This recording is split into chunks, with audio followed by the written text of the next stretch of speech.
All right. Welcome, one and all. My name is Paul Frymer from the Law and Public Affairs program here at Princeton. During the daytime, I am a politics professor the next building over. This year, though, I'm the acting director of LAPA, filling in for Kim Shepley, who is on leave, the director of LAPA. On behalf of LAPA and on behalf of the Wilson School here, I'm happy to welcome you to our panel on the Supreme Court and the media. This is I wouldn't say our second annual because we had a few years off in between, but the second time we've done this event. First time went great, and the second time has every suggestion that it will do the same. We start today or this week because it's the first Monday in October the Supreme Court begins its session, and between now or between this upcoming Monday and basically till the end of the spring, the beginning of the summer, thereabouts, the court will hear about 80 decisions. We have here today some of the leading journalists who not study, but who actually report on the court. Can't study. And we'll be able to discuss with us both what is upcoming, what also just happened. We just had an exciting year, of course, with gay marriage, with voting rights, with affirmative action. We have an upcoming year, very exciting, with affirmative action, with actually a potential case involving campaign finance, the first follow-up to Citizens United. We've got some potential Article 2 interesting cases involving recess appointments. So a big year ahead of us. There's also other things going on in D.C., I think, perhaps, that maybe we might want to mention as well. But I've given the panelists some things to talk about, both about the court, or some possible ideas, but also about the role of the media in the court, both the role of the court itself in a new digital age with Twitter and Facebook. I don't believe any of our judges yet are on Twitter, but isn't it just a matter of time? Is it a matter of time before we have a Supreme Court Anthony Weiner? I don't know. So some of the things we might want to think about. Yeah, we'll figure out who wants to talk about that. So here today, let me introduce in order of alphabet. First, the hardest working person in this room, Jess Bravin from the Wall Street Journal. I say the hardest working person because he's got a second panel later today where he will be talking about his book, Terror Courts, Rough Justice of the Guantanamo Bay. There it is, and if you want to learn more about that book, it's 7:30 in East Pine, Room 1, or the bowl there in East Pine. He will be there and signing books as well, I think, hopefully. Yes. If anyone wants that, sure. Hopefully, yes. And so Jess is also, of course, at the Wall Street Journal, so he will begin when we go in alphabetical order. He'll be followed by Dahlia Lithwick, who is at Slate and is at Newsweek. She wrote a great piece this past, I guess, actually a year ago now, that I loved on Lawrence v. Texas in the New Yorker. Also very popular online and Twitter and so forth. So we're happy to have Dahlia here. And then Adam Liptak of the New York Times, former finalist for the Pulitzer Prize, has an ebook, right, that just came out, To Have and Uphold, on the same-sex marriage cases, and so we're very happy to have Adam here as well. So we'll go in order, and then when we're done with that, we'll take questions from the audience. As I'll remind you when we get there, we'd like to start with the students here and see, and then we'll, of course, take questions from the broader community as well. All right, so with that, let me introduce Jess Bravin. Thank you. Sure. Paul, thanks for inviting me here today to Princeton, and as we know, more Supreme Court justices choose Princeton for their undergraduate education than any other college. And it's also great to be here with Adam and Dahlia, who are, I would say, essential reading for anyone who follows what goes on at the Supreme Court. Well, I thought that just to sort of set the stage, I would try to give you a sense of what our jobs are like to a degree and how they differ from the typical newspaper reporter, like, say Clark Kent, who you might be familiar with, and the type of things that they have to do. Because covering the Supreme Court is really, in my experience at least, very different from almost any other institution. In fact, it's probably as close as we have in the American press to being the royal reporter at a British newspaper, because the people who we cover are there for life, are really as close as we have to hereditary lords in our government, or at least lords who serve for life. There are not that many hereditary appointments on the Supreme Court. So the way, normally, if you think about what reporters do at least in the news department, we cover frequently institutions, corporations, we cover public elected bodies and politicians, we cover government agencies, and each of those types of institutions, to one degree or another, needs us. They need the press in some way. It's part of the ecosystem in which they function. At the Wall Street Journal, it's a business newspaper. It focuses a lot on covering public companies. And companies, whether public or private, need to deal with the press. They have investors, they have consumers, they have competitors, they have regulators who are all interested in what those companies are doing and whose favor they need to keep and who they need to keep in their good graces. And that forces those companies to at least provide some access to to reporters who cover them. The typical case, or the typical type of person or entity we cover is political. So elected officials, they definitely need reporters because they have a message they want to get out to constituents. They are always facing another election. They need to keep their names in the press. They need to keep their reputations as upright as is plausible. They have messages they want to send to other politicians and to various constituencies or interest groups. They need the press to a degree. And also, they have competitors. They have people from the other party. They have people who might plan to run against them, either within their party or from the opposite party, who are looking to give a different story than they have. So they have reason to want to deal with reporters from all the time. There's some politicians who you can't, you can't hang up the phone fast enough before they call again, and some are more reticent. But by and large, politicians or their staffs have to deal with reporters in some way. Executive branch agencies, the same thing. They are being scrutinized by Congress or a state legislature or a city council. They have public, they have companies they regulate. They too have some reason to deal with the press. And of course the press is always trying to find stuff on its own to confront these institutions with. And they will respond to it. Then finally, in my own experience, I've covered a state legislature and some local government bodies, Congress a little bit, and also the United Nations before I came to cover the Supreme Court. I didn't expect the UN would be that accessible to reporters, but to my surprise it was. Even these ambassadors who are appointed by foreign governments, they view the news media as a way to send certain kinds of messages, as a way to get certain facts or spin on events out. They view it as a way to make certain other countries look bad from time to time.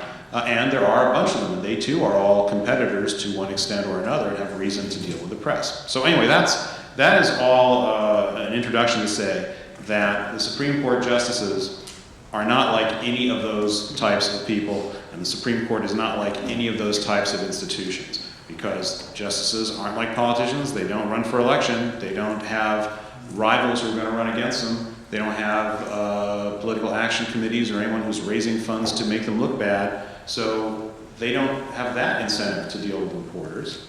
They're not like companies or businesses. They have no customers. There's no one who they're trying to promote a product for. There's nothing they're trying to sell.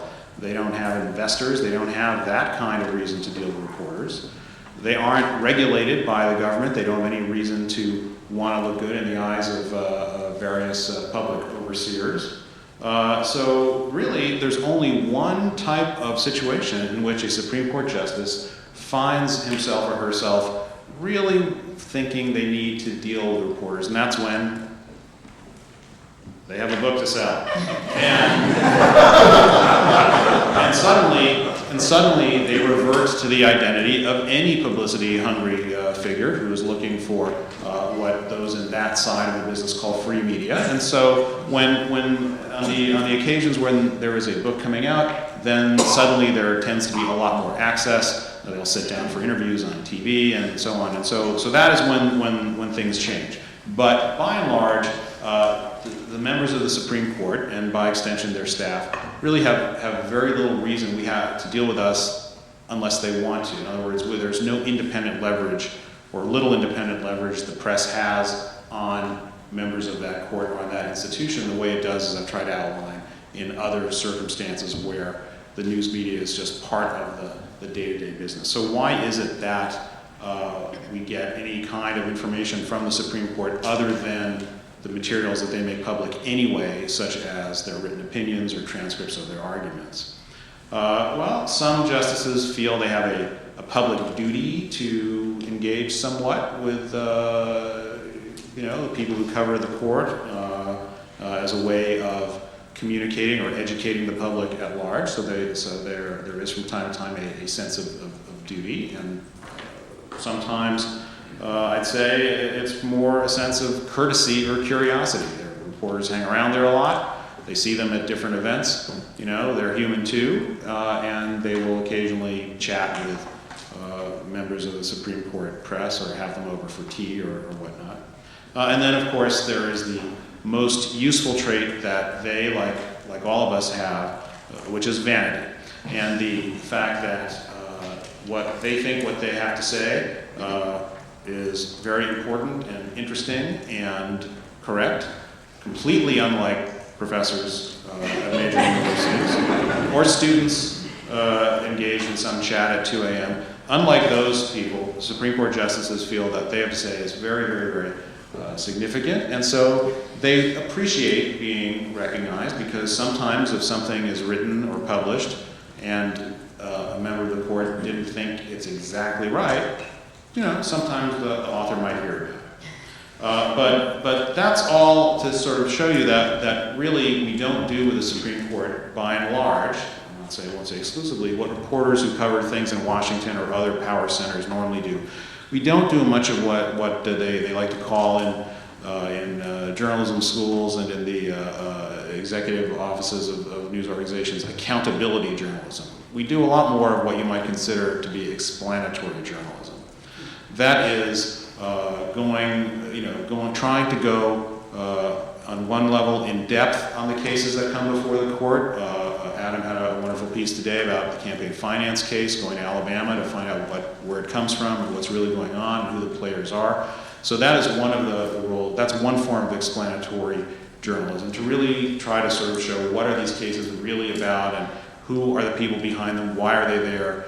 The investigative aspect of journalism may come up in that extent when you realize that many cases are actually designed, they're created specifically to get before the courts to obtain certain results. So that's one form. The other form aspect is a lot of the quick stuff we do, trying to very quickly synthesize and make sense of an argument or decisions, because readers rely on the press to do that kind of work for them. They want experienced people to make sense of those events, and so that is the other form of explanatory work we do. And then there are things in between, and analytical things or stories that illustrate different aspects of what the Supreme Court of the judiciary is up to.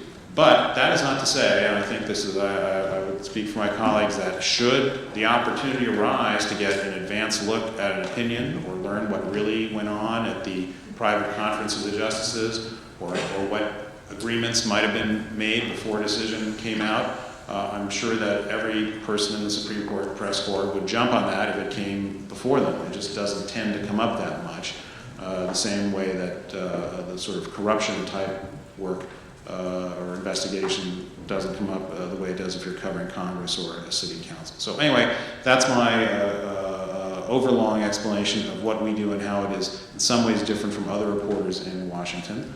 And with that, I will turn it to my, to the moderator, Paul. Who's next? We stay alphabetically. Let's think about that, Paul. Alphabetically, we go straight to Dahlia Lithwick.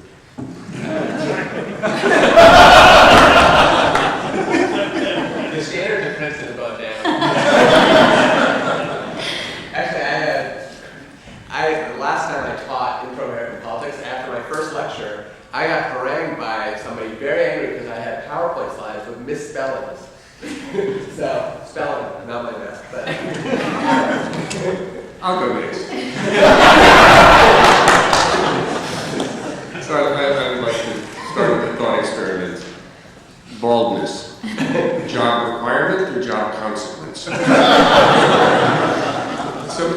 I'm going to pick up where Jess left off and maybe elaborate a little bit about the oddness of this job, which is a kind of low-rent, deadline, explanatory scholarship, and very little like real journalism, finding out secret stuff, calling up people on the phone, buttonholing them in the hallways, which makes it a sort of frustration. But at the same time, it also makes it a job that almost has its own kind of lifetime tenure. My predecessor, the great Linda Greenhouse, did the job for 30 years.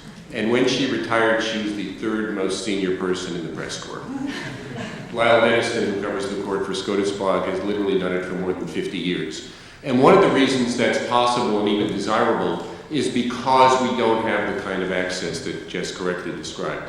Most reporters need to be moved off beats because they become too close to their sources. Not a danger for us. And it also is the sort of beat that really rewards attention over and over again to the materials that are public. And it's sometimes said that the court is the most secretive branch, and that's only half true. They do actually explain themselves at fantastic length in a way that political branches do not. And their arguments are actually a real insight into these very smart lawyers, by which I mean the justices, thinking on their feet for 2 hours at a time. And but you do that long enough, you really have a sense of who these people are and how they approach their jobs. So there is something about this specialized niche job that rewards such skills as we have. The journalistic difficulty of the job is that what the journalist likes is a scoop, or if not a scoop, at least to write something distinctive. And yet the bread and butter stories we do, there are three kinds. Yesterday the court agreed to hear, yesterday the court heard arguments in, yesterday the court decided. If you put my story side by side with Jess's story, or the LA Times, or USA Today, or the Washington Post, they're going to look very similar. Because Yours will be longer, I think. Jess likes to write tight. Yeah. I'm required to, but... They do give me less than a little more room to run. But very, very similar. So one of the challenges I find is to try to do the kind of setup piece that I did in the paper today of visiting the protagonists in the story and giving readers some purchase into a case that is often quite difficult, and giving it some human dimension, or writing about aspects of the culture of the court, or quirky things that go on, and trying to find ways to give every reader, both write something distinctive, which gives me pleasure, but also give every reader a way into this really important institution that, if you read my incremental stories about yesterday's argument in a habeas corpus case, is going to be very difficult. And that, I think, is partly a consequence, and I want to talk a little bit about who is this current Supreme Court, this quite unusual court that we have. We have a court which is very highly credentialed. Every single one of them, the last three went to Princeton, undergrad. Every single one of them attended Harvard and Yale Law School. Those are good law schools. But they're not the only law schools in the country, and they give rise to a kind of, formalistic thinking. Walter Dellinger, the former acting Solicitor General, said of this court that it's a court of logicians. They're very, very able, capable, pointy-headed lawyers. They're not the court that decided around the Board of Education, which was a court that included a former governor of California, a former United States senator, a former attorney general, the leading law professor in the country, distinguished public figures. These are more judges who come out of a career devoted to trying to get onto the Supreme Court. All but Kagan, who served as a federal appeals court judge. It's a somewhat bureaucratized court in the sense that European courts are, where being a judge is a career choice. And I think we have a little bit of that. The consequences of that for journalism are that the materials are very dense and jargon-laden and hard to translate for the general reader, and particularly hard on deadline, and particularly hard now that our deadlines are not 6 o'clock at night, but like 5 minutes after something happened. So the internet puts an additional kind of pressure on this. And so that's the real challenge of the job, of trying to make into English these decisions. The court is not a hard-working Court. It decides 70 or 80 cases a year, but it makes up for the number of decisions with the length of decisions. So the Citizens United decision in 2010, for instance, was almost exactly as long as The Great Gatsby. And meanwhile, the desk wants something right away. So that's a difficulty. I'll just say a quick word about the term that just passed, and then continue in alphabetical order. I think of these very smart justices, we might think we could expect a little bit more. And I want to tell you why I don't think the 3 decisions that ended the term really were quite satisfactory. Not in outcome, I don't have a view about the outcome, but in legal craftsmanship. Justice Scalia, who's apt to write sharp things, wrote a really mild thing in a case decided before the last week of the term, a Fourth Amendment case called Maryland against King. And he said in the dissent of the majority, it doesn't really contain what you might call a rule of decision. So what he meant by that is cases do 2 things at the Supreme Court. They resolve a particular dispute, and they announce some legal principle that's going to apply across lots and lots of cases. Now let's think about the 3 cases that ended the term. Grade 1, 2, 3, ending Monday, affirmative action; Tuesday, Voting Rights Act; Wednesday, same-sex marriage. I would submit that none of those 3 cases did both jobs. In the affirmative action case, we had Justice Kennedy writing for a lopsided majority, seeming to tighten up the rules for what kinds of race-conscious admissions plans at public universities are constitutional, and then went ahead not to say whether, when you apply that to the Texas plan under review, whether that plan passed muster or not, and kicked it back to lower court. So there you had a rule, no decision.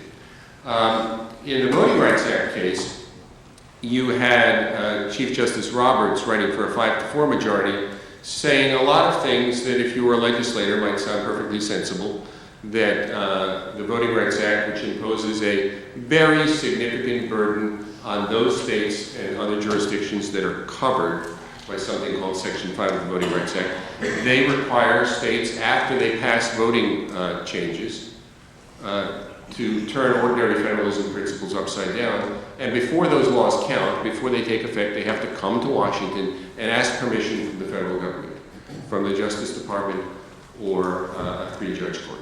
So that's a burden, that's a significant burden. And the question of which states ought to be covered by that might have made a lot of sense in 1965 when the Voting Rights Act was amended, but with very little change in the formula and no change in the previous 25 years when the Voting Rights Act was reenacted in 2006, we have the same mix of states.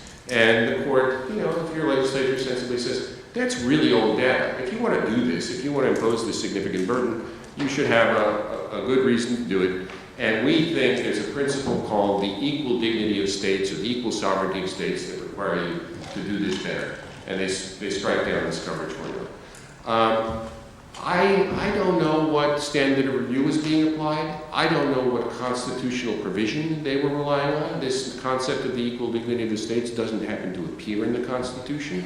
What we do know from the Constitution in the 14th and 15th Amendments is that the people who enacted that were terrified of the court that had just handed down Dred Scott and wanted to make sure Congress got to make these decisions. So it put into the amendments, Congress is authorized to enforce voting rights. So there you have a decision, but I would say no rule of decision, no ability to say what's the legal principle that you'd apply in the next case.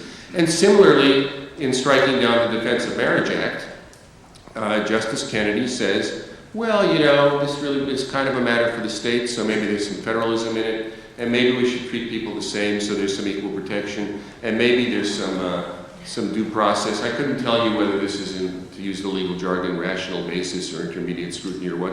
And he quite consciously doesn't identify the constitutional provision in play. So you have in the Defense of Marriage Act case, Windsor, again 5-4, but now the conservatives in dissent, the conservatives disagreeing about what it meant.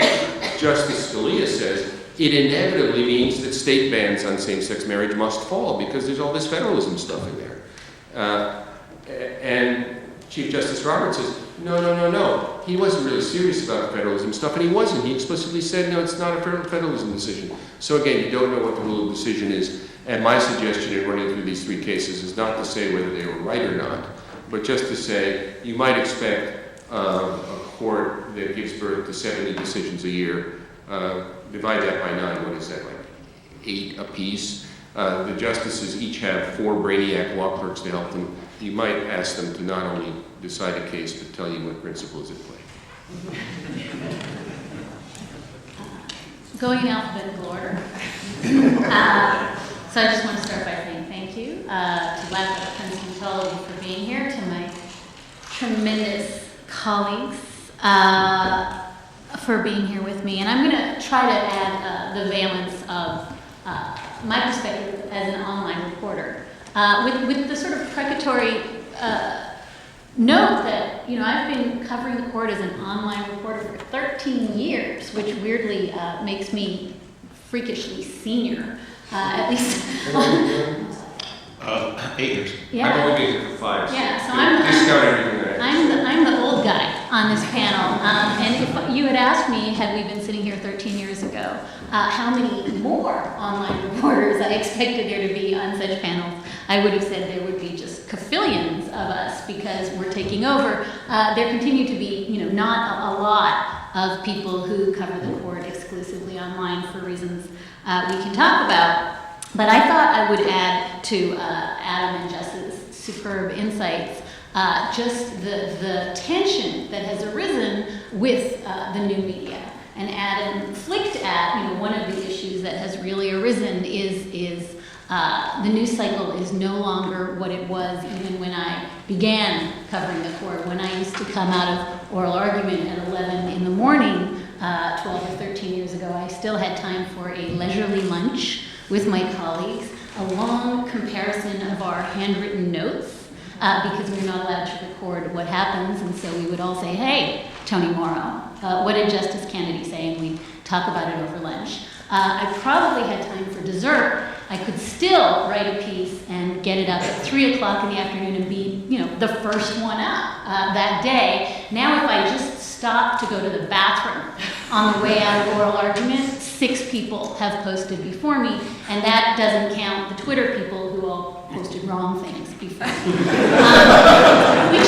Which is just a way of saying that the media has changed, and it has changed so substantially in a very compressed amount of time, and the court, probably not surprising in light of Jess's comparison to royal courts, or I would say Medici's. The court doesn't really want to change its practices to accommodate the news cycle, and so I think we're constantly in tension with one another. So I'm going to just lay out as quickly as I can some of the frustrations that the new media and this new era of reporting has brought about. I'm going to try to be fair and lay out the frustrations both of the press and of the court with this new system that we find ourselves stuck in.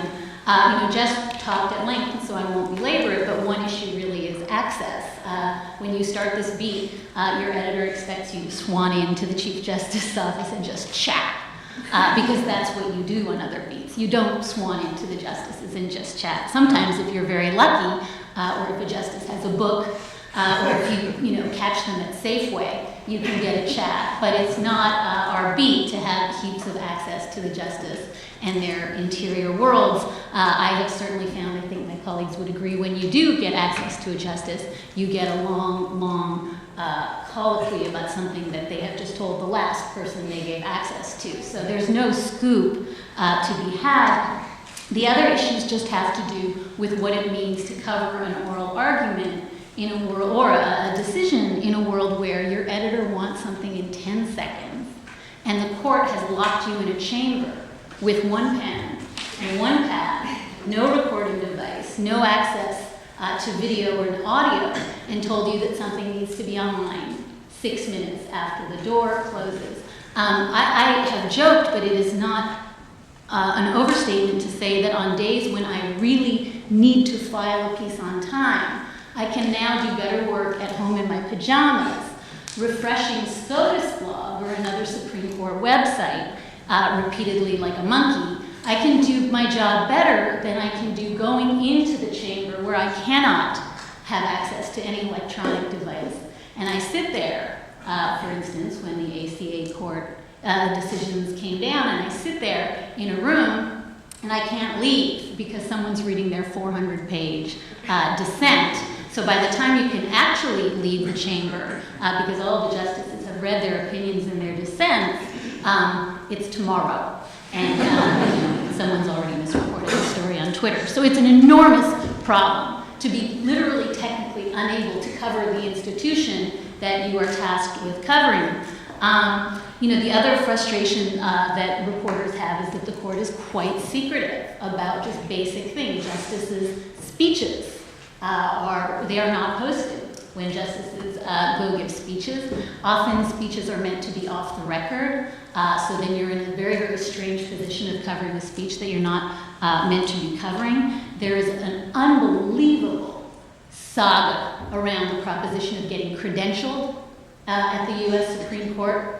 Lyle Denniston, who Adam mentioned, who's been covering the court for decades, is grandfathered in under credentials that pre-existed his gig today at SCOTUS blog, because the court is very, very parsimonious about who they want to credential. All of which is to say that reporters who are trying very, very hard to get it right on a very short deadline, with editors who are yelling and screaming and setting their hair on fire, are persistently getting it wrong, and in many cases the court is helping us get it wrong. So this brings us to the justices, who feel, not unreasonably, that this new era of journalism leads us to get it wrong. They feel that the new media are just pretty much a bunch of gossips, that we really are focused on gotcha moments. Justice Samuel Alito mimes his fury at a State of the Union, and it launches 10,000 online articles about Justice Alito. One of the justices gives a speech at some locus that is deemed not appropriate, and there's 100 people with camera phones, and suddenly it's a story. I think they feel quite violated. I think that they feel that the new media is unserious. I think that they think it's results driven. I think that they feel it is a profound violation of their privacy to have every guy in the country with a camera phone style themselves as a journalist. In other words, I think that the justices really do feel that this quest for scoops, this quest for gossip, this quest for stories that have come about with the new media lead us to get it wrong. I just want to suggest, in closing my opening, that what really isn't working is for the justices to continue to pretend that it's 1804. So I think that the general tendency has been, if we just ignore these blogs, maybe they'll go away. That seems not to be happening, and I think that the court is going to need to reconcile itself with the technological needs and just the journalistic needs of the press. And here I differ slightly with Jess, who said the justices have nothing to sell unless they have a book. I think they have something to sell, which is their ideas, their constitutional theories. And I think because they have something to sell and they want to be heard, we're having a real uptick now in justices talking and saying quite radical and I think quite outrageous things as a means of having a conversation with the public. In other words, they feel that if everybody's going to interpret them anyway and get it wrong, then they may as well cut out the middleman and just talk. And this summer we've seen, I think, a big, big uptick in some pretty strong statements. We have Justice Scalia on the one hand in Colorado comparing what judges do today to what judges did in the Holocaust. We have Justice Ginsburg telling our friend Adam that this year was absolutely, quote, stunning in terms of judicial activism, and this is one of the most activist courts in history. So I think you have justices who are trying to make themselves heard about the cacophony, and it seems to me that that probably isn't working either.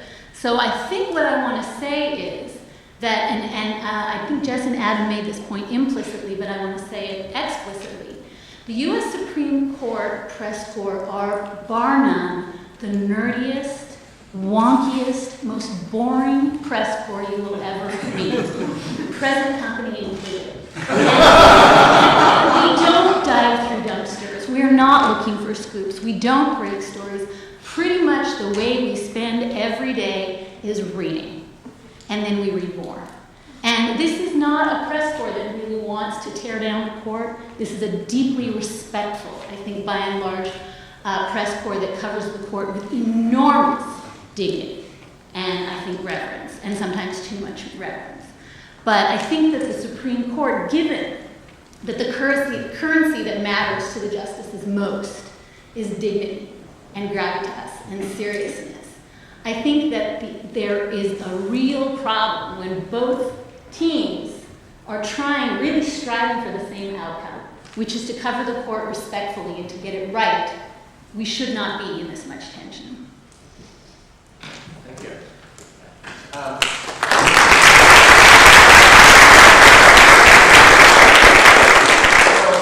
People interested in asking questions want to line up. We have 2 microphones here. Again, as I mentioned in the beginning, it would be great if we could introduce students first. While they do, I will actually start with the first question, which will follow a bit on some of the themes here.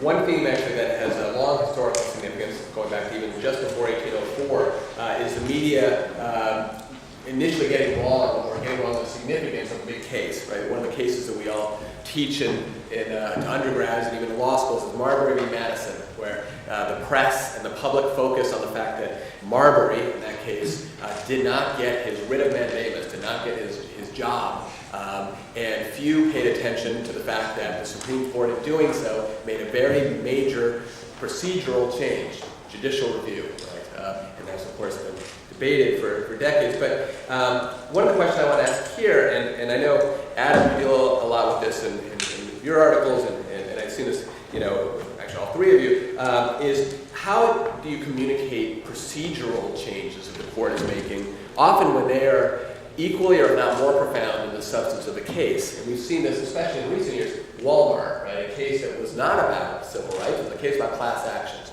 Or this past year, Perry, right, which is a standing case, not a case about gay marriage. How do we communicate that to the public in a way that they can understand what this dynamic is? So that's a terrific question, and just to make sure we're on the same page, we're now talking about, and I know I've been guilty of this, and I'll give you an example, not about errors of fact. The facts are right, but about errors of emphasis or missing the significance of a development. Justice Scalia will occasionally criticize the press for saying who won and who lost, which in the minds of the court really doesn't matter. They don't care about doing justice in a particular case. They care about establishing some principle that's going to govern lots and lots of cases. The case I know, it took me a couple weeks to get straight in my head, was called Iqbal against Ashcroft, which had really good facts. It looked like a really interesting terrorism case. It was about whether people who claimed they'd been mistreated during immigration detention could sue high officials of the Bush administration. So naturally, that sounds like a really cool, interesting case. And the outcome was, of course, you can't. And I think in my first day story, I probably had nothing about the fact that in the process of issuing this ruling about an aspect of the war on terror, the court had also revised the procedural rule for how easily judges can get rid of cases very early in the process, whether they can grant a motion to dismiss because the person hasn't written down enough facts on the piece of paper starting the lawsuit. And I had to come back at it a couple of months later, and it turned out to be a really major development, and I hope I don't do that very often.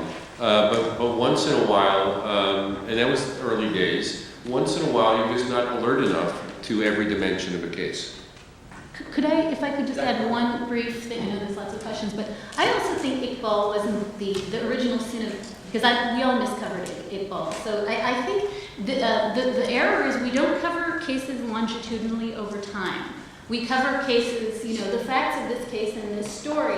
Iqbal is one of those cases that developed over years. You kind of had to see what judges were doing with Iqbal before you really understood the thermonuclear change in pleading standards. So I think one of the I've always thought there should be a Supreme Court beat that is, where are they now? What happened to Walmart 5 years later? And sometimes the Post, I think sometimes the Post has done some really good, what happened 5 years after the affirmative action cases from Seattle? But I think that should be a beat where one person is tasked with literally covering, the totality of what a case comes to mean, because we never know that. And very often in dissent, there's a prediction. Because of this Boumediene, Scalia says, people will die. That's testable, I think. Or Kennedy says, because of requiring crime lab employees to testify, the criminal justice system will collapse. I mean, some of this stuff, a year later, you can just go back and take that factual proposition and see whether it turned out to be true or false. Scalia was right on that gay marriage thing, though, in Lawrence Very v. Texas. Yeah. You remember in Lawrence v. Texas 10 years ago, he said, trying to make the decision sound absurd, Lawrence v. Texas was about whether Texas could make gay sex a crime. Court says no. Scalia says, well, this will obviously lead to gay marriage. He turned out to be right. Thank you all for coming here today. Introduce yourself. My name is Paul Baumgartner. I'm a PhD student in the Department of Politics studying public law. Kind of in the vein of the delusion, the 19th century delusion of the court, as you brought up, live media in different forms, live audio, live video are not allowed in the Supreme Court, although you actually see this in district courts and appellate courts. Very famously, former Justice Souter said that cameras could be rolled over his dead body. I was wondering whether or not there is unanimity amongst the three of you that we should actually see these different forms of live media in the Supreme Courtroom. There was a bill, in fact, in June, a Senate bill, that said that this should be the direction that the court moves. And then secondly, whether or not that type of shift in the Supreme Courtroom would also shift your job away from explanatory journalism, as was brought up earlier, and more towards empirical, historical beat, as you were just discussing. Well, the thing is that Congress has been on C-SPAN now for decades, and it really hasn't changed the role of the print press. And when I say print, I now mean online as well. We're writing words as opposed to pictures. It really hasn't changed what they do that much. One, because people just don't want to watch it. I mean, yes, there is an audience for certain things on C-SPAN, and I think that putting cameras in the Supreme Court would not change what many of us have to do, because part of the reason, I'd say maybe the principal reason, that people are interested in the Supreme Court read a news account instead of the actual opinions and argument transcripts is they don't have the time. I mean, they want to read a story because they want someone. What's this about? Give me the point here. I think that as a question of whether or not there should be coverage of it, I sort of look at it this way. I think of who should be making the decision about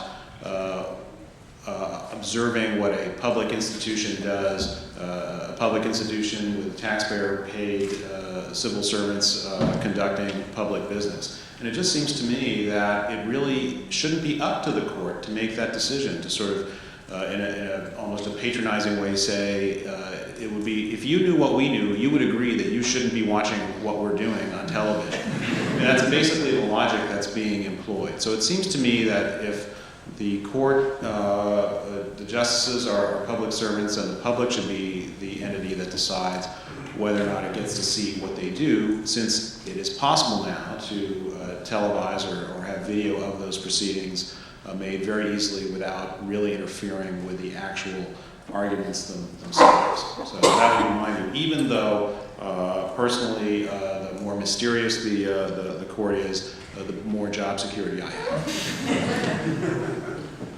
So to answer the first part of your question, there is no principled reason against allowing citizens to have access to their government. As a practical matter, this is an academic discussion only. It's not going to happen anytime soon. The justices correctly, these are not principled reasons, think that it will make their lives more difficult, partly because they will be recognized when they go shopping at Whole Foods, but more importantly because they say goofy things and they would be mocked relentlessly on Stewart and Colbert and on. As for would it change, I think I'm with Jess. A Supreme Court argument, while it ought to be public in every sense, if you haven't done some preparation, it will not make a lick of sense to you. And you really, unless you're prepared to read the briefs and then sit down in front of the TV, you need somebody to translate it for you. And I associate myself with my colleagues' remarks. There's no reason not to have it. I think the only way it would change our jobs, at least for me, is that I believe very, very strongly that the days that I am able to put audio into my written pieces on the web, my readers love it. And the days when I have to explain to them that for some unknowable metric known only to the Chief Justice, some days we have same-day audio, some days we do not, my readers get very frustrated. They would like to hear, if not see, what the court is doing. Thank you. Thank you guys again for coming. My name is Max. I'm a freshman at Princeton, currently studying everything. So you guys seem to be a lot closer to some of the Supreme Court justices than I think almost anybody there is. And so I guess I was wondering what your guys' opinions are on some of the justices, or whether you think they're currently qualified, and what kind of qualities should we want to see in our Supreme Court justices. Well, if you read the Constitution, as all the justices would encourage you to do, you would see that there are no qualifications for being on the Supreme Court. Unlike being president or even a member of Congress, you don't even have to be a lawyer. It doesn't even specify you've got to be a human being. So in that sense, are they qualified? Yes, they are qualified. Beyond that, are they qualified? Also, yes. They all are very smart. They have been educated at places, colleges in New Jersey and stuff. So I think that yes, they are qualified. And to link to the previous question, the fear that some justices may have of looking bad if people can see and hear what they actually do may be misplaced, because if they switch from C-SPAN S to C-SPAN 2 and compare the oratory or the rhetoric at the Supreme Court to that of Congress, the court could not help but look really, really great. So, yeah, I think they are certainly qualified. The broader question is one that Adam brought up before, which is, does the breadth of their experience and really serve the country's interests? As you mentioned, the court that unanimously decided Brown versus Board of Education, 1954, not only did it have people of different public backgrounds, it also had, only one of them had been a judge prior to being on the court. They had been educated at, one came from the University of Alabama Law School, one even came from my alma mater, the University of California Law School. They had, I think one or two may not have gone to law school at all, because they came from an era where you can become a lawyer through apprenticeship and other means. So does that mean that their decisions were better? Hard to say. Times change, but you can certainly argue that historically there have been people drawn from a broader diversity of fields, including a presidential candidate on the Supreme Court, and that would be so great to really bring politics back to the Supreme Court. I think I might just also add that I think we're in one sense, we have this extraordinarily diverse court, right? We've got women, we've got more women, and then there's even more women. We've got people of color, we've got the first Latina. So I think there's, if you slice it that way, there's a tendency. Catholics, Jews, all of us, no wasps, right?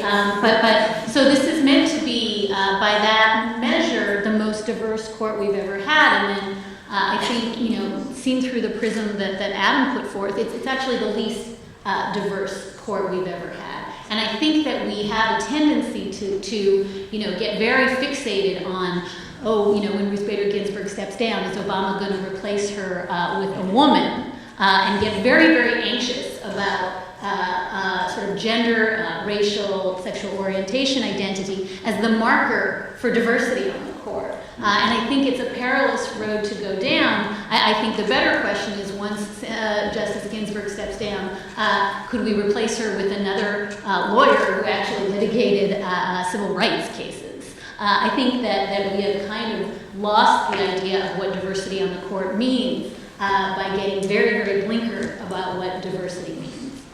There's one qualification I would like for them to have, and that only a few of them have, which is to be clear writers, good explainers, and lively and even funny. There are three good writers on the court: the Chief Justice, Justice Scalia, and now Justice Kagan.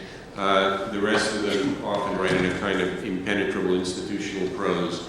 And from the perspective of the press corps, I don't know if you guys share this, they announce their decisions from the bench, and you have a sense of who's going to be writing and who you're going to go down to the press room and now read through this long opinion of. And it's a great day when the chief is in the majority and Kagan's in dissent, and you know that battle will be joined, and it will be crisp and lively and understandable. And then there's the sinking feeling when you have, you know, Justice Thomas and Justice Sotomayor, and you know, good luck understanding what Justice Sotomayor. Good luck getting into chambers with Thomas and Sotomayor this case. Hi, my name is Jessica. I'm a sophomore, probably going to be in the Woodrow Wilson School.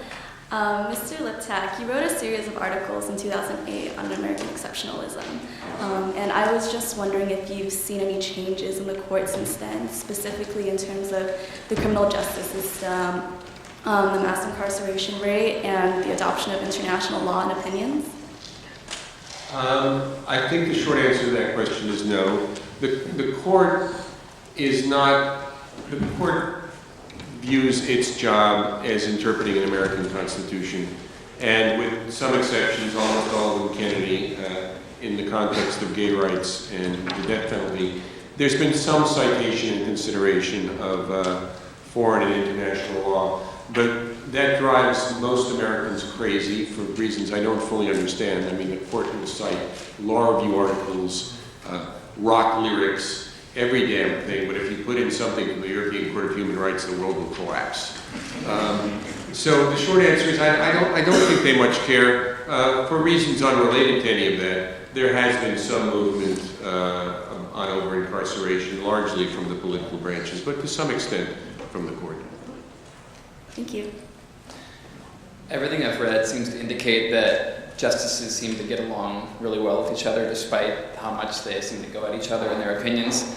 And so, one, is that really true? And if so, do you think that the homogeneity of their educational backgrounds is one thing that really helps lead to the comedy on the court right now? And would more diversity in law school, college, whatever, help shake up things and maybe make their rulings, as you were talking about, a little bit more actually going to cite constitutional legal principles in it? So you're saying they might get all snobby if you get some justice from everything else. They do seem to get along. They are in an arranged marriage with no possibility of divorce. There's no point in getting mad at each other.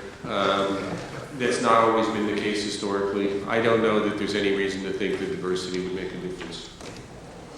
I think it's, you know, I think one misperception about the court is that the justices are like my kids when they would go to kindergarten and they'd all be on a rope, you know, and they walk to the park and they all hold the rope, and like the justices walk everywhere together, and they're not on a rope. Like they really are, they describe it as 9 separate law firms. They're in the building together, but they're not, you know, bowling together. I mean, it's not that hunting together. But hunting. Some of them are hunting. Some of them are going to the opera. I think some of the, you know, sort of strange bedfellows on the court have always been really, you know, how can it be possible that, you know, Ginsburg and Scalia are the dearest friends? But I think that one has this notion that they're constantly hanging out with each other the way we are with our office mates. But that's not true. And so I think, you know, everything you've heard is true. This is a very, very collegial court, and they're not doing what the court used to do, which is sniping at one another, not often, through the press. But I think that they're Wish they would. yeah,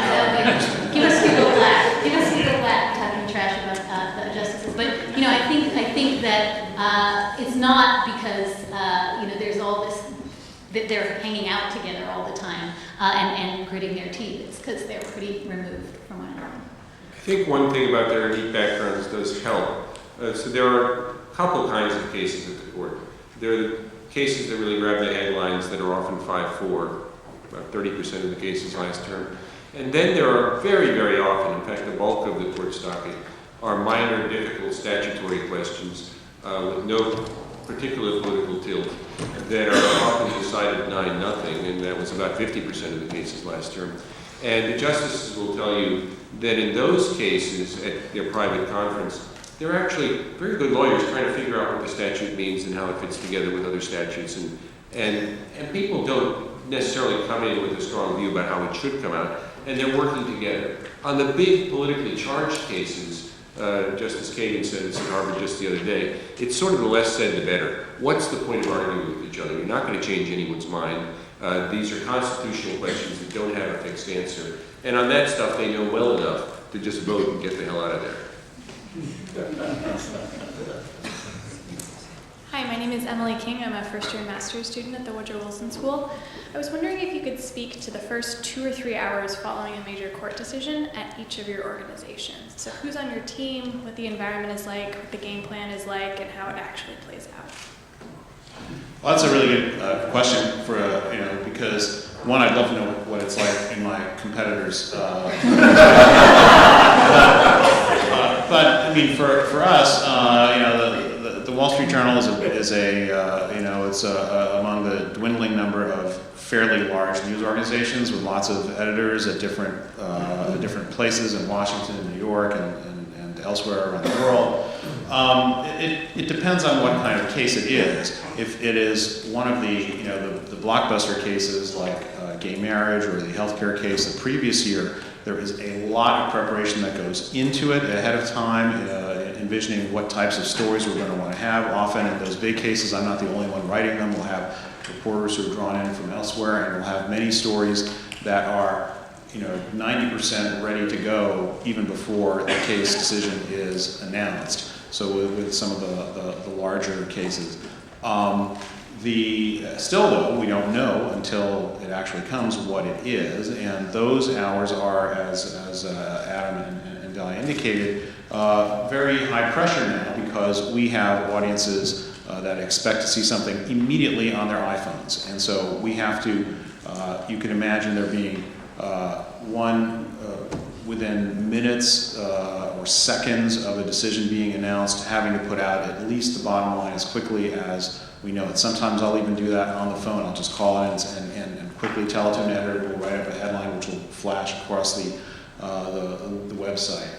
So turning out a story immediately and then revising it and constantly updating it over those 2 hours is very quick. Sometimes there are other obligations that come up too. We now, in this sort of, there's a kind of merger of various forms of media. So our newspaper, I hesitate to say that, our news platform is becoming as well a TV operation. So we have video programs that run in scheduled slots and break into the website all the time. So sometimes I've got to do a web video or a phone in, in those first 2 hours because we have a show that wants those headlines and wants to discuss them with a host.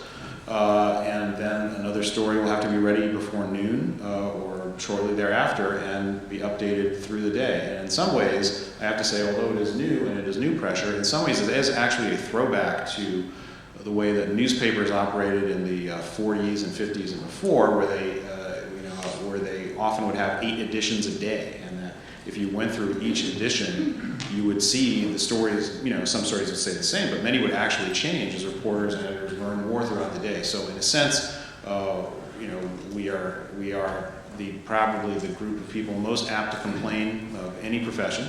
But what we're doing in trying to get at news immediately is actually what happened in the 40s, where there'd be newsboys with new editions coming out all the time. So as Jess suggests, we've now come into a situation where there's an inverse relationship between quality and readership, which is to say the first thing you put up, which is kind of crappy, everyone reads. And then you make it better through the day, and then the thing that arrives on the doorsteps of 4 people left on the Upper West Side, that has a great archival version of my complete take, and that will have a very small readership. This year, there was something that divided the press corps, and it will give you some insight into the choices we have to make in the modern era. You have a choice between going up to the courtroom, as Dahlia was saying, without any electronics, and having the justices themselves announce their decisions. They're not reading their decisions. They're sometimes extemporaneously explaining and synthesizing these very long decisions into a conversational, summary that's really valuable to hear. but at the cost of not being able to be downstairs in the press room, where your colleagues have been handed the hard copy of the thing, and you're upstairs and incommunicado and can't communicate with your editors or your readers. And our judgment this year, and I was a little surprised. I like going upstairs. I think it's a great historical moment, and I'd hate to miss it. But I basically volunteered and said, I guess, train has left the station. I'll stay downstairs and somebody else can go upstairs and maybe get a little bit of detail and color. And my editors made the judgment this year, I don't know that they'll keep doing this, that there's something that the Times really ought to be a witness to that history. But it's frustrating as hell because the sequence on that day was the most newsworthy case. The Defense of Mary Jack case was announced first. And we had Kennedy, and we had Scalia, and then there was a nothing case that Scalia announced. And then there was a case... He did apologize. He said, I know you don't want to hear this, but I got to read it. Oh, what was funny is he got fairly hot, as you would expect, in dissenting from the dissent of the defense. And then he started calming down and said, I got this other case about, well, do you know what it was about? Who knows? and then we have the Prop 8 case, which fizzles, and you know that the moment the chief starts talking, and then you have to listen to him, and then you have to listen to a dissent. And meanwhile, an hour has passed. So, and then you go downstairs, and who knows what they put up at the Times in the meantime. And then you start writing your story. I'll just tell you, I had, this version of what Adam's describing when the ACA, when the healthcare cases came down, except we didn't have a staff of 3 people, we had me, and I had to decide. There were 3 rooms. There was, you could, be up in the chamber, but you're locked in, and you don't get to leave. You could be down and hear the audio, but you can't file. Or you can be in a room where you have neither audio nor the real life experience, but you can type away. Am I stating? For the decision day. Yes, although you do have the decision. Yes, but you have the decision. But so you literally have to decide: am I going to be deaf or dumb or blind? Here we are in the 21st century of journalism, and you choose. And I remember literally standing there thinking, existential despair on my shoulders. Do I want to be in the chamber and afterwards be able to say, this is what Justice Scalia's face looked like when they upheld the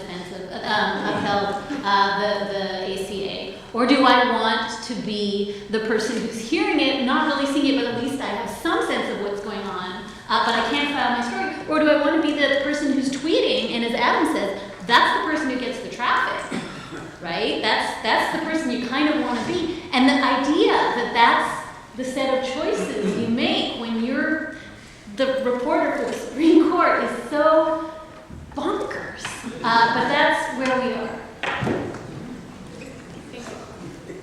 And actually, really quick, I follow-up to look at your New York article, which was a Lawrence v. Texas, 10 years after it happened. How much attention did that receive compared to the tweets that you have of a case right on the moment? I don't know how to measure attention. It's like what Adam says. The people who read the New Yorker, that's a small crowd, but boy, it's nice to have them like what you wrote. It's, I think there are pieces that I've written that are not much more than a tweet, that are a paragraph summary of something that go completely viral because you're the first person to say it, and you're always having to choose that clicks versus taking time, and I sense that divide is getting bigger and bigger. Elizabeth. I'm Elizabeth Donahue. I'm one of the associate deans here at the school, and I never get to ask questions, so thank you. I'm wondering if you could talk a little bit about the nomination and confirmation process, and just if you've seen changes over the years, and what prompted my question obviously was the conversation about diversity, and so I just wondered if you could sort of expound on both if you've seen changes and how you think it affects the diversity of the court. Well, I've covered 4 confirmation, 5 if you count Harriet Myers, who did get that far. By the time I came to this, the first one I saw was for Chief Justice Roberts in 2005. They had already assumed this kind of formalistic theatrical sense, because what we see in the confirmation process is much less important even than what we see in oral argument, when the justices tell us is relatively unimportant when they reach their decisions. Because the real process of choosing a justice takes place secretly inside the White House in consultation with the Department of Justice. And that process by which the president and his aides come up with lists of people they have on hand and vet and try to examine who's going to be there. Their whole aim is to present the Senate with a fait accompli, and then we have a sort of scripted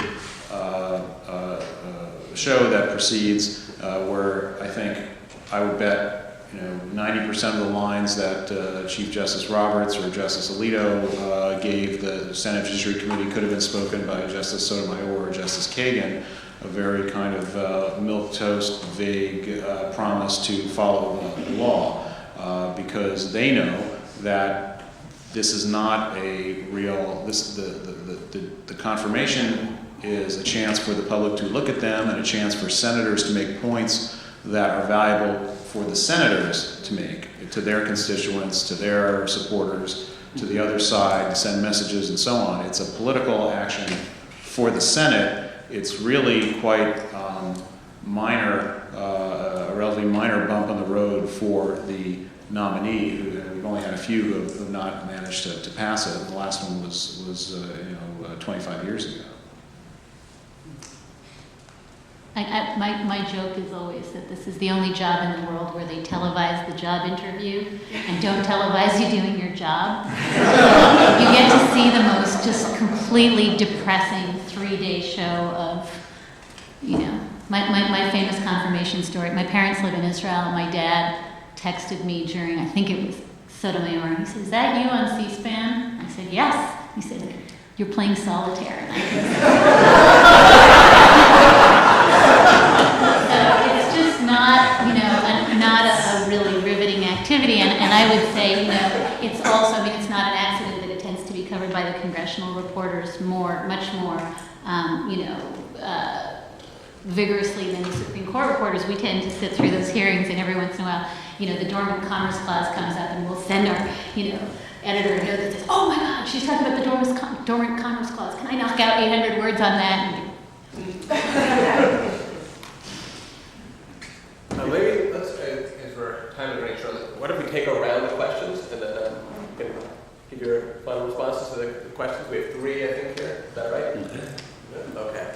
This is a follow-up to something that Adam said about defensive marriage and what Dahlia said about someone doing follow-up. I believe the first case to come down from a state court was in New Jersey, a trial court decision on gay marriage. And in reading the decision, which, although not published, it is available online, it's clear that the federalism argument is now the dominant argument, certainly in that case. And right now they're asking for direct cert to New Jersey Supreme Court. The question I really have, though, has to go with security. And we're now living in a world where Chelsea Manning and Snowden, we have people who have hacked into systems and are releasing information. So the question really is, if information was obtained in that method, and as you said before, if an opinion was delivered on your desk before it was released, everyone wanted to look at it. Do you think your organizations would be willing to print stories concerning that kind of information that was technically illegally obtained by hacking into the security system, either at the printer where the opinions are printed, or at the very source in terms of the emails between the judges and their clerks, or some other forms of that? Would you print it? And I direct this to the Wall Street Journal, New York Times. I assume that Salon would, but I'm wondering what the other two mainstream press would say. You have each expressed frustration with your lack of access to the court. The justices obviously believe that permitting that access would be inappropriate and perhaps dangerous. I was wondering if any of you think that additional access to the court has a downside, and what that would be. Hi. This is a much less interesting question, I think. But specifically for Adam, you had an interesting article after the last term, arguing essentially that the Chief Justice had conned liberals, that's my term, not yours, into voting first for moderate decisions that were then expanded into more extreme ones. And I'm just wondering if what the counterfactual would look like. So say the liberals had not signed on to the initial VRA decision, do you think that would constrain the conservatives at all? And more general would ask is does consensus matter for what the Supreme Court majority wants to do when they do? Do you want to start? Right, so Dahlia at Slate published a nice article by Rick Hassan, which posed the question this way: the Supreme Court liberals, savvy or suckers?